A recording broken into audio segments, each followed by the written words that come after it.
Hello everyone, and thank you very much for joining us here in the newsroom. I'm Hwang Ji-hye. Well, stick around in the next half hour or so. We'll be bringing you the behind-the-scenes look on how we deliver the news from our own hands to your living room, and also hear from our reporters on some of the candid accounts of the stories they've been covering throughout this week. Well, let's get started. In the newsroom begins now.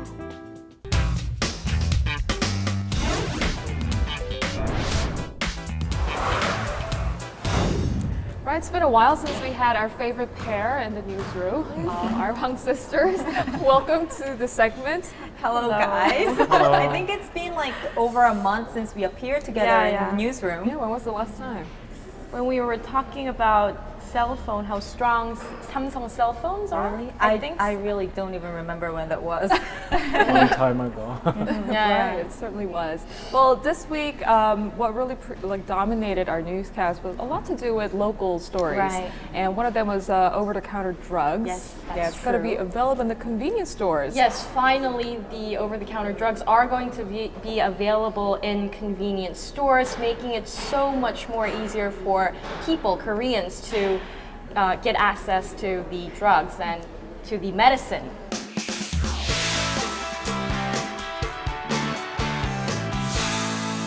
Late at night and during holidays, when pharmacies are normally closed in Korea, it was a massive inconvenience for people to buy medicine.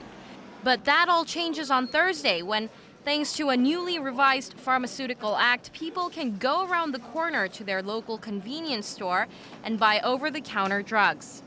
Beginning this week, 11 approved non-prescription drugs, including Tylenol, digestive medicine, and pain relief patches will be available for purchase. 2 more drugs will hit the shelves next February, bringing the total up to 13. These products do not require a doctor's prescription and are well-known brands to the public. To prevent drug abuse, however, the Ministry of Health and Welfare places a limit on how many you can buy. As you can see right here, drugs sold in convenience stores come in small packages and contain enough medicine for just a day. And not everyone can buy them. Grade schoolers are restricted from buying the drugs.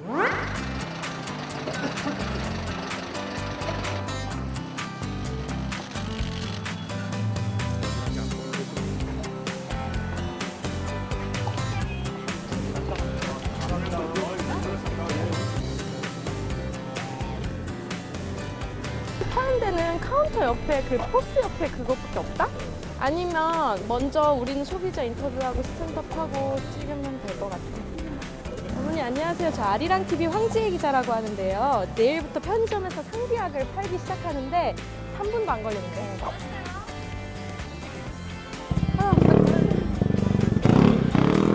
내일부터 편의점에서 상비약 파는 거 아세요?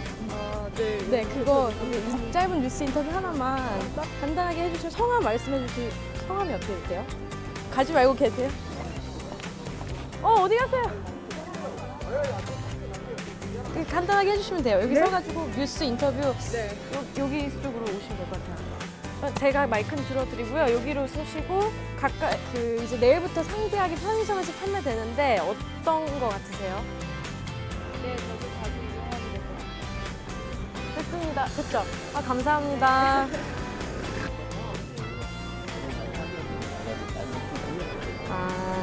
조금씩만 갖다 놓고.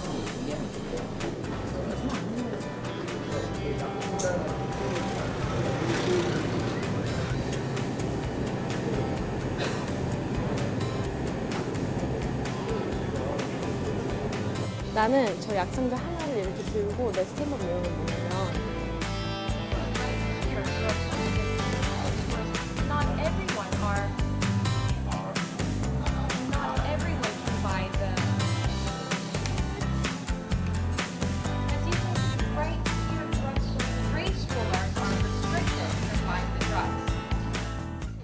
So before the implementation, how intricate was the process?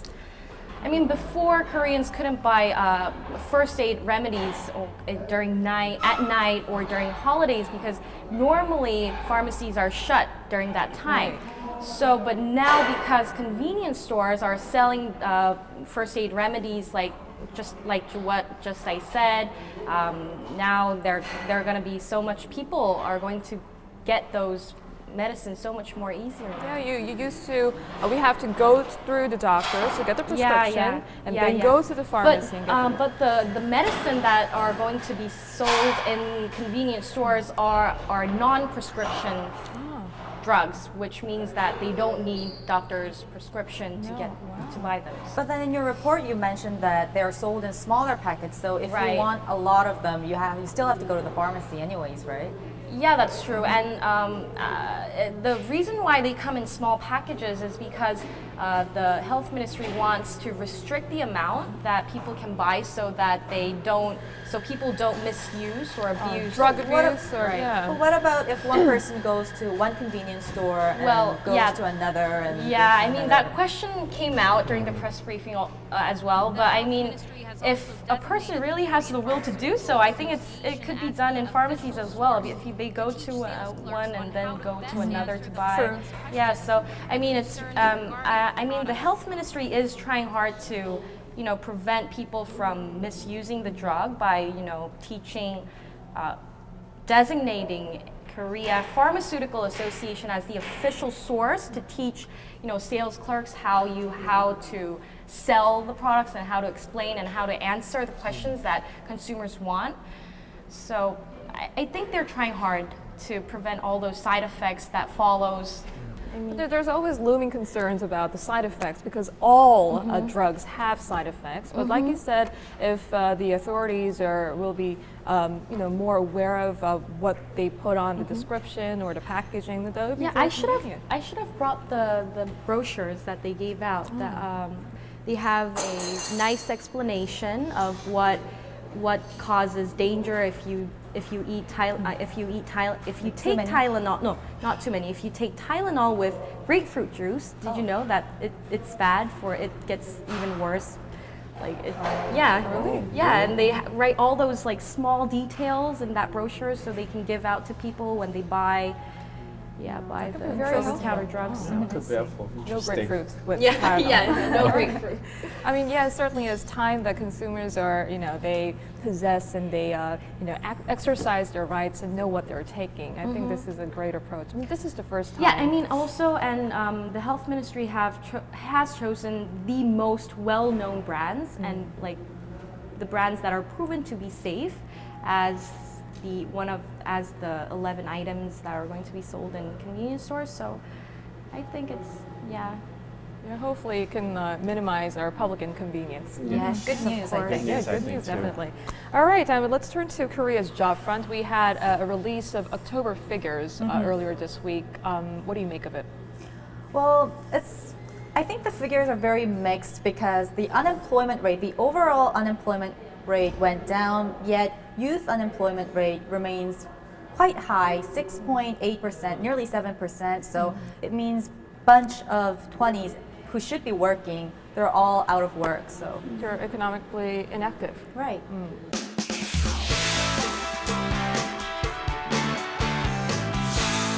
Korea's jobless rate inched down in October from a month earlier, but labor market conditions remain bleak for the country's job seekers. But at a time when economic conditions are sluggish, the hardship of finding a job is a problem shared by many, even young people. According to Statistics Korea on Wednesday, the country's jobless rate stood at 2.8% last month, down from 2.9% in September. At the same time, youth unemployment, or those between the ages of 15 to 29, edged up by 0.2 of a percentage point to nearly 7%. And fewer young people are finding new jobs. The employment rate for this age group has been dropping for 6 straight months now. Well, the official from Statistics Korea said it's because most of people in their 20s go to universities, But that doesn't really explain it, right? So that's why I went to an expert to ask him why. And obviously he said the economic conditions are sluggish, so companies are refraining from hiring these new inexperienced workers because then they have to spend money to train them. So they're preferring experienced workers over inexperienced ones. That's why the employment rate for those in their 30s are going up and for those in their 20s are going down. See. And you know what? I think I saw an article saying that the finance minister said, Park Jae-won said that young people, the youngster, have to have more passion. Right. You He know, said this today, I think, right? today morning, I think. And I was like, you know what? Like, in order to have more passion, you really have to create the foundation to do so. I mean, the economy is so bad and like everyone's struggling. And I'm sure everyone wants to work and make money and be part of the economy, but They want decent jobs, though. Yeah, I know. And especially when the education level got so much higher than like 10 years ago. one interesting thing is because most of them who are unemployed, they're university graduates and they're very highly educated, yet they can't find jobs. I see. So you went to the job expo, was it? An exposition? Well, it wasn't an exposition. It was pretty small. It was held at a district center near our office actually, and I was hoping that there would be some younger people, but I opened the door and there was like a lot of older people in their 60s, I think. They were also looking for jobs. Right, but I was trying to focus my story on youth unemployment, so it didn't really mesh So it was well. the wrong door. But still, I had to make something out of it, and the fact that there were so many people, there were around 300 people there listening to these professors talk about how to get jobs, how to do good interviews. And so I thought, well, maybe it's not just those in their 20s who are looking for jobs. Those in their 60s, they want to work. They're still healthy enough to work. So I tried to get interviews from them and kind of connect the whole unemployment rate to the overall population, not just focused on youth unemployment. 네, 저 아리랑 TV에서 나왔는데 제가 아까 오늘 저 행사 관련해서 취재 왔는데 어느 분하고 통화를 했는지 제가 아 잠깐만요.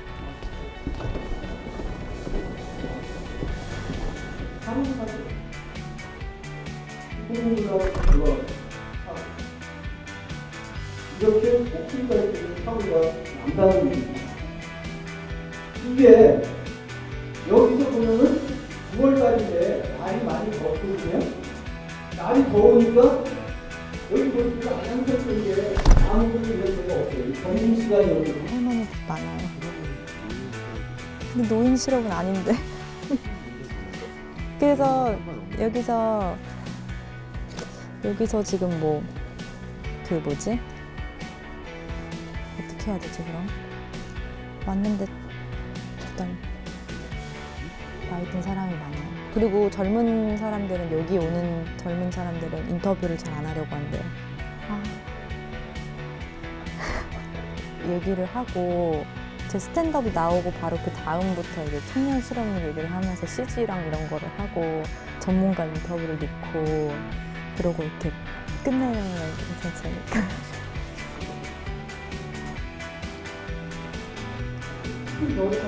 How serious the problem of unemployment is. Time scheduled throughout this month. This just shows how serious the problem of unemployment is being taken by the government. Do you know anyone around you that are still struggling to find jobs, or? Oh, my friends. Your friends? Yeah, in college, who are still in college, they're looking for jobs. But they say the second half of this year, the job market was very bad. I heard that it was very bad. And you know, next year they say it's going to be even worse because the recent survey says 1 out of 20 companies are planning to. No, not restructuring. They're just one company out of 20 say they will expand hiring. they're hiring. So And less opportunities. You know, one of my friends was actually fired because she was Yahoo. You know Yahoo. That company just closed. Yahoo Korea closed down, so she's fired. and like many other companies are going through merger and acquisitions. So the newly employed aren't getting fired because of merger and acquisitions, but like some of the the higher level position people are getting fired. It's so unfortunate for young people right now because they can't find jobs. Yeah. Certainly, yes. Well, while the Korean economy is still struggling to overcome these external uncertainties, including the EU crisis and so on. Well, Ji Myung-kil. I'm sorry for your full name. But Myung-kil, I hear that you went out to do a story on one of the three major future-oriented businesses for the Korean economy. What was it? Yes, this time I got a chance to cover on the second battery business. And like when people think about secondary batteries, you don't really get a sense. No. So, it sort of associates with the rechargeable batteries that goes into our smartphones and our electronic devices.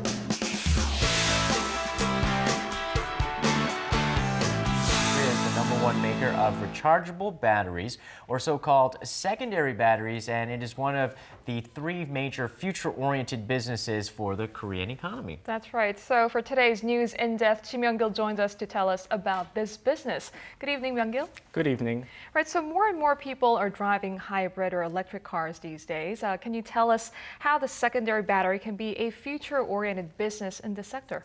Well, when we currently think about secondary batteries, we tend to think about the lithium-ion batteries, which goes into our smartphones and mobile devices, and also, of course, digital cameras also. And you need actually 3,000 of these lithium-ion batteries to run an electric car, obviously, which will be very bulky and will take up a lot of room. This here in front of me, I have a mid-sized battery pack, and only 300 of these are needed to run an electric car for 160 kilometers. And as more people start to drive hybrid or electric cars, analysts say the secondary battery market is ripe with potential. Well, you brought in a handful of gadgets in the studio to compare the primary batteries and secondary batteries. All these technical terms was quite confusing. But what did you bring in and where did you get them from? Well, actually, I wasn't allowed to bring them in the studio, but I had to sort of ask someone, and it's sort of like, I really need these to, understand our viewers. So I got, well, of course, the lithium batteries that I got, which goes into our ordinary cell phones and like digital cameras, that was easy to get. But the mid-sized ones, it was sort of half confidential, but I was able to get it. And those are like the sort of future-oriented ones. I mean, it's not that commonly used right now, but the big ones that I showed you in the studio, they'll be used in electric cars. So around 300 of them actually goes in to run an electric car for more than 100 kilometers. So that was interesting. It certainly was. I remember like Connie brought a box full of vegetables when she was explaining to us about superfoods. But yeah, that certainly did help a lot of the viewers to get a clear understanding of what you were talking about. So it's not only Korea who are actually eyeing this industry. What are some of the other countries doing to do? When we think of like battery business, we tend to sort of think of Japan as a world-leading market in the secondary batteries. But in fact, Japan is sort of lagging behind because, as I told you, they had so many safety issues. They were like, lithium battery explosions, overheatings, and leakages in the 1990s. So Japanese companies have a very bad reputation. So right now, although Korea is in the lead technically in many areas, China is also it's another potential market that might, I think I saw in your report it was actually pretty similar, their market share, Korea and China, am I right? Yeah, that is true. Although analysts sort of perceive it as a 40-40 and Japan as 20. But then probably most companies prefer Korean made batteries. Yes, because a lot of companies in the world acknowledge that Korean companies are actually the best makers of lithium-ion batteries plus the secondary batteries. And the reason why analysts are saying Chinese companies are sort of very, might be a danger to us, hot contender, is because they have such low infrastructure and they have cheap labor costs. But the safety record is not confirmed for the Chinese companies. So No, we have to sort of wait and see. So they but must be cheaper than Korean. yes, definitely much more cheaper, but not many companies. It seems a lot, prefer the Chinese products. I want one of those batteries that, I don't know if they exist, but if we plug it in, it charges immediately because I get really anxious when the battery of my iPhone is low. I'm like, oh, Too impatient. I don't know. But Koreans are impatient. Yeah, we are. 빨리. Yes, that's right. Is there? Will there be? Well, I have to search for it. Will you like tell someone that you know? Will you? Yeah. If anything similar, Yes. even You similar should to make a that. suggestion. Yeah, I'll suggest that to the people who are working the companies. Yeah, that's going to make a good report. better world. A better world. Certainly. All right, well, good work, guys. Thank you very much for another week of great contribution and great stories. Hopefully, we could spend a great weekend so that we could recharge our own batteries. Yay! All right, have a great weekend, guys. You too. To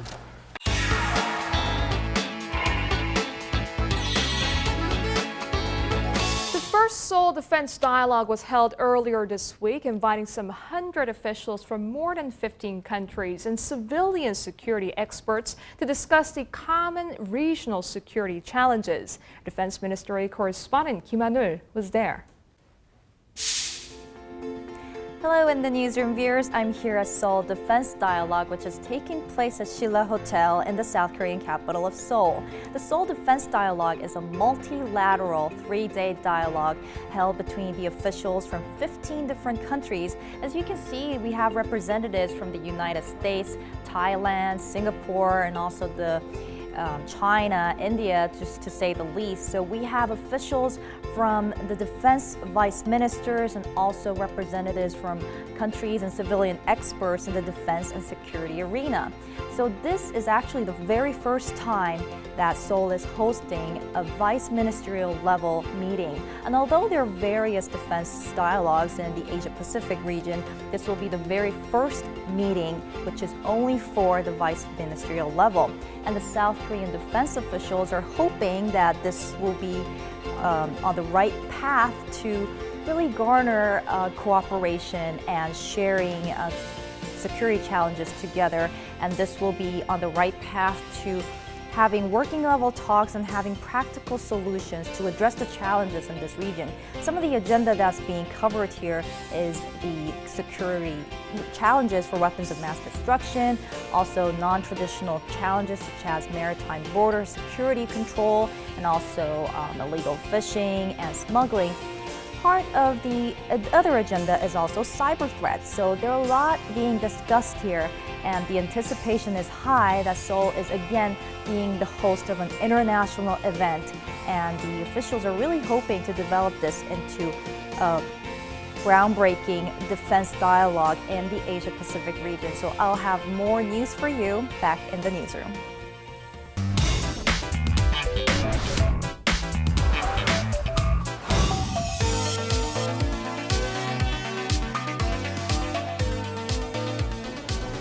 도와주세요, 감독님. However, looking at the numbers carefully,